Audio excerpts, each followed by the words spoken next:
150 pesos. 150 pesos chicken biryani ni Pakistani. Where na you dito nami? Where na you dito nami? 750 ml guys. 750 ml. Ganyan kamalaki ang kanin natin.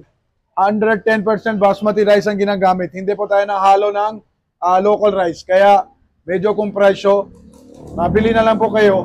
Yung manok, ganito din lahat na tayo. May maliit, may malaki. Kung malaki naman pupunta sa inyo, deswerto niyo.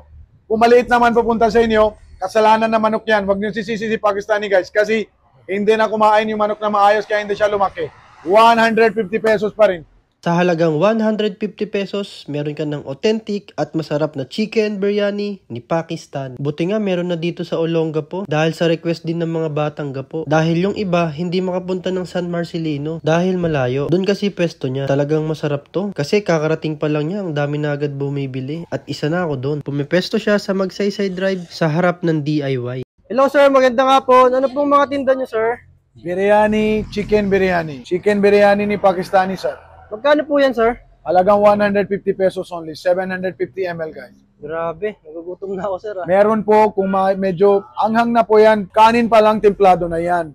Medyo spicy po yan. Kasi kapag biryani ang usapan, talagang spicy po siya. Kaya ang gawa ko paraan kasi hindi na lahat ng mga Pilipino, yung mga taga dito, hindi din sila lahat na mahilig sa spices. So ang gawa natin, ito. Kapag maanghang po kayo dito sa kanin, gamitin niyo po ito, garlic sauce. Pero sir, maanghang na to. Maanghang na po yan. Pero yung sauce niya? Sauce niya, kapag nang partner niyo yan talaga, sasarapan po kayo talaga. Tapos pag gusto pang mas maanghang? Kapag kaya niyo mas matapang po kayo sa ito po ang hot sauce ko. Yun, no? Dahan-dahan lang po ha, kasi grabe ba sa anghang yan, sir? Sobrang anghang po yan.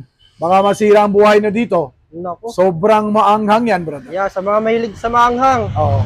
Ayan, kaya, yung iba kasi, dalawang lalagay diretso eh. Kaya hindi nila alam kung anong lasa. Tikman mo muna. Dapat tansya-tansya muna. Tansya muna. Kasi yung sauce ang dadala kung kulang sila sa maanghang or hindi. Sir, pabili nga po ako ng ano, sir? Sige po, sige. Dalawa? Sige po. Gugutom na ako eh. Ito yung isa. Ayun oh. Ayun oh, sarap oh. Grabe guys oh. Pumunta na kayo dito. Ayan. Ayan yung binili natin oh. Ayan. Tignan nyo naman guys. Ang laki ng manok niya, no? Tapos yung kanin niya, oh. 150 lang. Sold na sold tayo dito sa 150 pesos. Okay guys, sa wakas, matitikman na natin ng biryani ni Pakistani. Ang tagal ko hinihintay ito dito sa Olongapo. Dati kasi hindi siya nagpupunta dito. Yung pesto niya sa San Marcelino.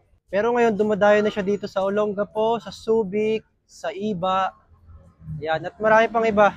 I-follow nyo lang yung Facebook page niya, makikita nyo doon yung schedule niya kung nasaan siya ngayon. Huwag na natin patagalin to kasi nagugutom na ako eh. Nakakagutom, abang sinushoot ko kanina, nagugutom na ako eh. Tignan nyo naman, no? Dalawa yung sauce niya, ito yung regular, ito naman yung super ano to eh, sabi niya eh, super spicy daw to. Sa mga mahihilig talaga sa maanghang, ito. Tikman muna natin siya ng walang mga sauce. Ito yung chicken niya guys, oh. 150, oh, di ba? Sulit na to, di ba? Ayos guys, ang sarap pala talaga. Yung mga tropa, natikman na daw nila to. Sabi nila sa akin, dayuhin ko daw sa San Marcelino. Buti na lang meron na dito sa Olongapo. Legit nga, masarap.